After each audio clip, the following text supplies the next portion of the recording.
வீட்ல இன்னைக்கு திராட்சை வச்சு ஒரு சூப்பரான ஒரு ஸ்வீட் ஐட்டம் தானே செய்ய போறோம். அதுக்கு ஒரு மிக்ஸி ஜார்ல கிரேப்ஸ் எல்லாத்தையும் போட்டு நல்லா ஜூஸ் எடுத்துக்கோங்க. 2 கப் ஜூஸ் ஊத்தி, அதுல 1/4 கப் சர்க்கரை போட்டுக்கோங்க. அது கூடவே 1 கப் தண்ணி சேர்த்துக்கோங்க. 3/4 கப் கார்ன்ஃப்ளவர் மாவு போட்டு நல்லா கட்டி இல்லாம கெட்டியா கரைச்சு எடுத்துக்கோங்க. இப்ப இத ஸ்டவ்ல பத்த வச்சு, இது கூடவே கைவிடாம நல்லா கிண்டிட்டே வாங்க. ஃபுட் கலரிங் வேணும்னா ஆட் பண்ணிக்கோங்க. நல்லா இப்போ 1 ஸ்பூன் நெய் ஊத்தி, நல்லா ஃபுல்லா திரண்டு வர அளவுக்கு நல்லா கைவிடாம கிண்டிட்டு, பொடிச்சு வச்சிருக்க முந்திரியும் அது கூட சேர்த்துக்கோங்க.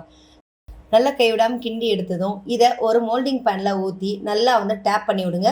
அது நல்லா வந்து செட் ஆகறதுக்கு. ஒரு 1 1/2 மணி நேரம்லருந்து 2 மணி நேரம் எந்த டிஸ்டர்பும் பண்ணாம அப்படியே விட்டுட்டீங்கன்னா, சும்மா லேசா தட்டுனதுமே சூப்பரா செமையா ரெடி ஆயிடுச்சுங்க.